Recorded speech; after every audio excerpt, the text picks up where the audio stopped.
আমি বিধানসভা নিৰ্বাচনত যাতে বিটিচি এৰিয়াত যিমানখন সিট আছে গোটেইখিনি সিটতেই যাতে বেলেগে জিকিব নোৱাৰে তাৰ কাৰণে আমি কাম কৰি আছোঁ। মানে EPPL শূন্য হ'ব?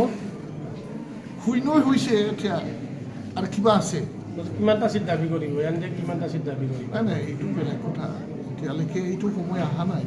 সময়টো আহিব দিয়ক, সময়তে ক'ব কথাবিলাক, এনে নহয়। BTCৰ ভিতৰত যিটো 15টা সিট আছে, বিজেপিক তাতে দিব নেকি? এইটো সময়ত হ'ব, সময়টো অহাই নাই।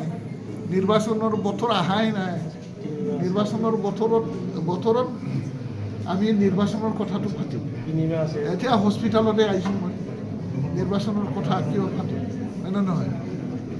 ৰাইজৰ সুখ দুখৰ লগত মানে সমস্যা সমাধান কৰিবৰ কাৰণেহে আহিছোঁ।